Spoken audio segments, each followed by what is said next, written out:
मैं जब स्कूल में थी, मेरे खिलाफ क्या दलील थी मुझे नहीं पता।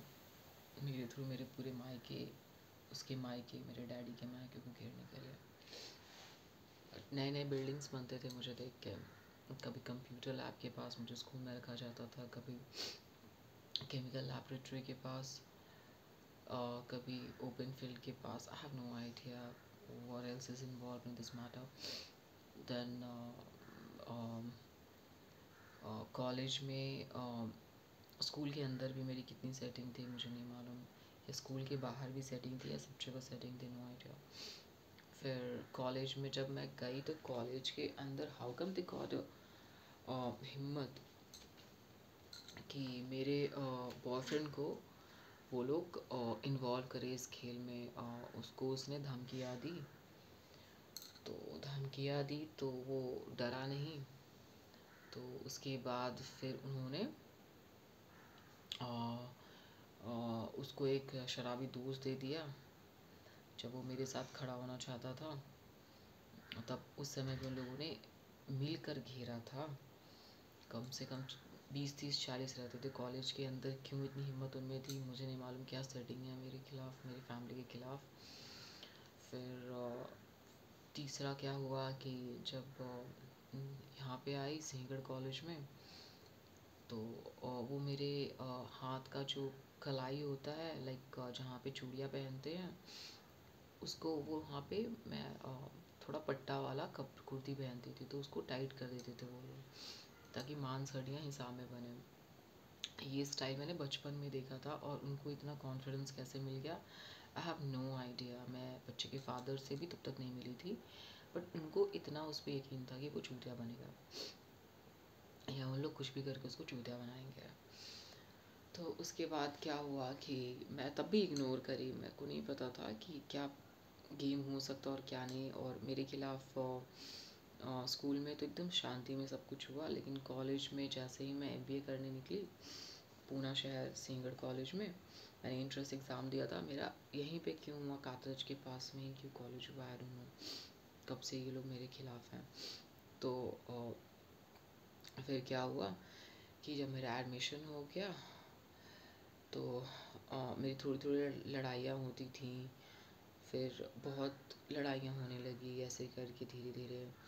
तो कौन कितना इन्वॉल्व होके कितनी प्लानिंग में भिड़े नहीं पता। तो कॉलेज से थोड़ी लड़ाइयाँ शुरू हो गई मेरी, तो मैंने इग्नोर किया, मैंने इसको काउंट नहीं किया। But it was hitting hard on my head, as if कि somebody is planning hardcore on me, not hardcore, it's a hardcore game, so bloody hardcore game.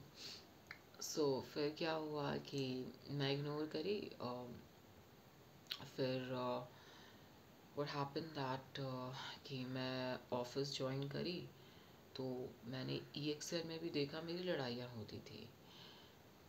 तो I was wondering what's happening, कि मैं किसी से लड़ भी नहीं रही हूँ, लोग मेरे से लड़ने आ रहे हैं।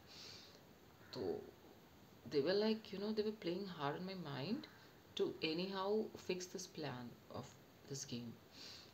तो फिर मैं ऑफिस छोड़ देती थी, और उनका ये प्लानिंग ही रहता था कि बेबी तुम ऐसे ही करो।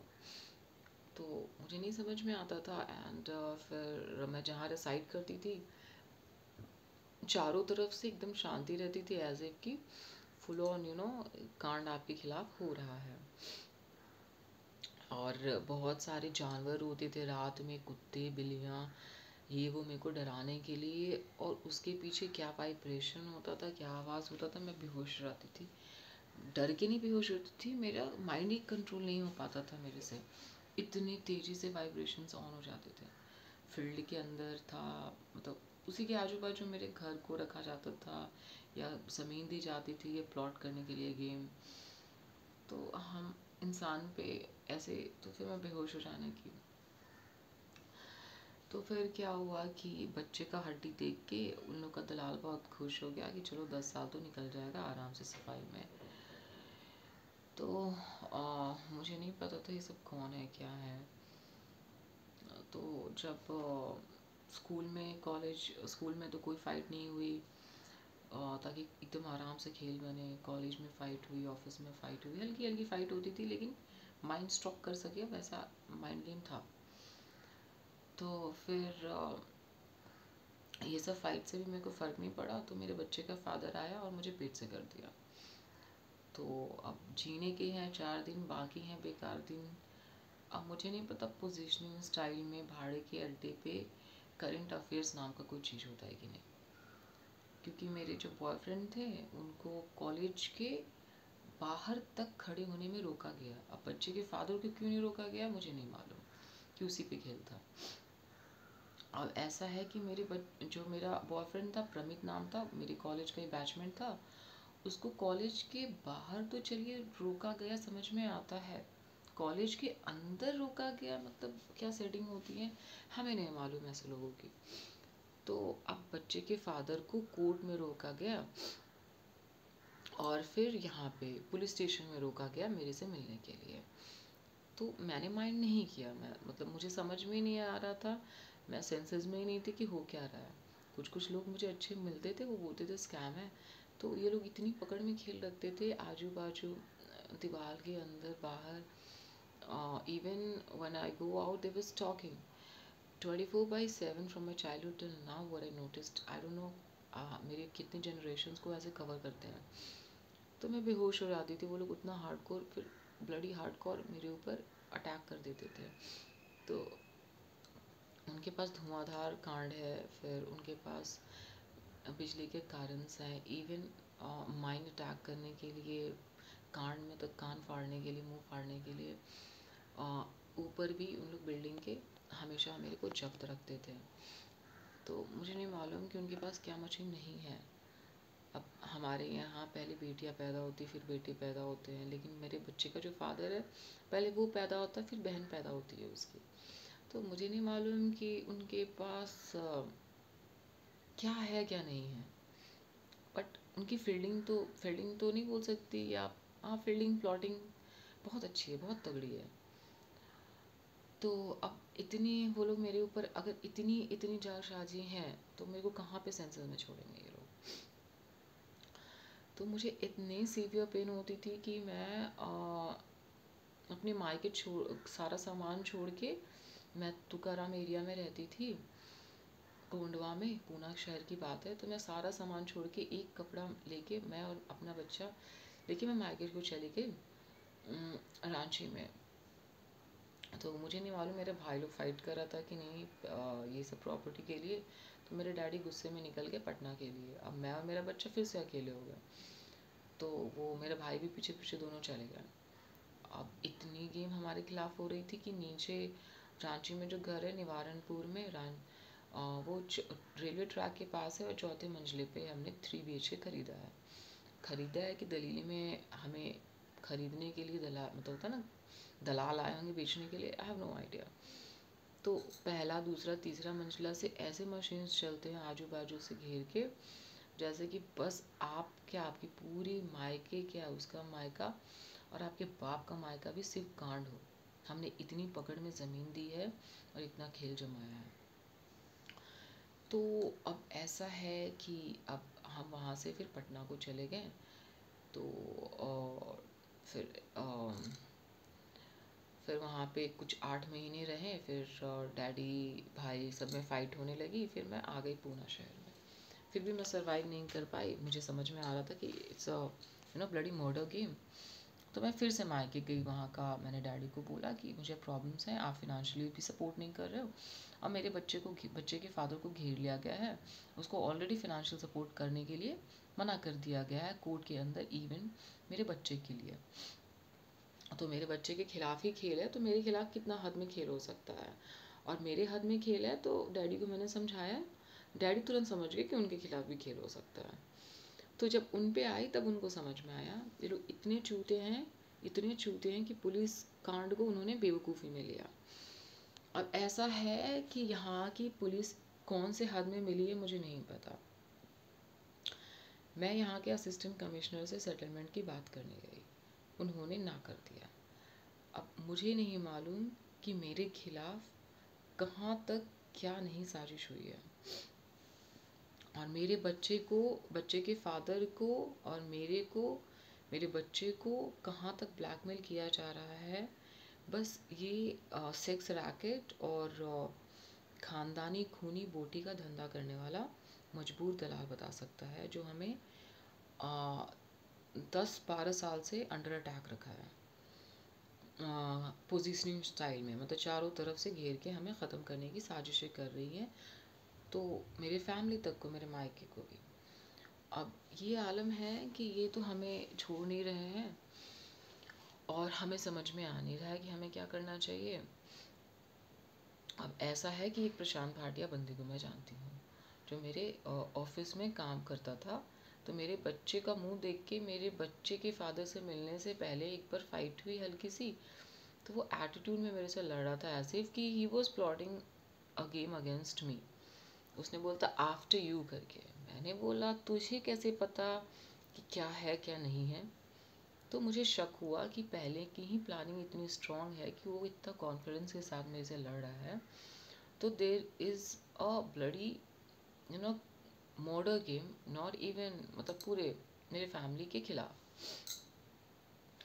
अब ऐसा है कि ये लोग मुझे सोसाइटी के अंदर भी मर्डर गेम में नहीं छोड़ रहे हैं, और बाहर निकलती हूँ तो वो लोग मेरे को पकड़ के मेरा कौन सा हड्डी तोड़ने की कोशिश करते हैं मुझे नहीं मालूम, क्योंकि वो लोग पूरे एक्सपर्ट हैं। अब उन्होंने अवतार सिंह अपना नाम बताया और पंजाबी बताया। अब मुझे नहीं पता लंगर में वो लोग कौन से फैमिली को कैसे घेरते पैसे वाले देख के, और ये भी नहीं पता कि ये क्या गेम हो सकता है। वो लोग के पास माइंडेड मशीन है मेरे को ब्लॉक करने के लिए, ताकि जहाँ भी ज़्यादा तेज बनो वहाँ मेरे को क्या, मेरे पूरे फैमिली को वो लोग पकड़ में रखें। अब ये लोग बहुत बहुत ही पहुँचे हुए हराम हैं, इतने छड़े हुए खूनी सड़क छाप हैं कि ये लोग बोटी तक को नहीं छोड़ते। तो इससे हराम क्या जात दुनिया में होता। और मेरे फ़ोन कॉल्स तभी आते हैं जब मैं कुछ सेंस की बातें करते रहूं, या फिर मेरे को तभी वो लोग माइंड स्ट्रोक देते हैं, हिडन हिट करते हैं माइंड में। उनके पास सारे मशीन्स, आप होश में रहो तो कैसे पागल बनाना है, सोए रहो तो कैसे आपको गलाना है। तो इतनी साजिशें अगर एक साथ हो जाए तो मैं कैसे यकीन करूँ कि भाड़े के अड्डे पे अगर मैं और मेरे बच्चे का फादर मिले तो करंट अफेयर शुरू ना हो जाए। मुझे उसके बाद एक भी बंदे के साथ नहीं खड़ा किया गया, मुझे ऐसे घेरा गया जैसे कि सारे आदमी को मेरे से दूर करने की साजिश नहीं हो रही हो, खूनी बूटी का खानदानी धंधा हो रहा हो। मेरा एक फ्रेंड था शिवा, वो बहुत अच्छा बंदा है, वो मेरे साथ रिलेशन में आना चाहता था।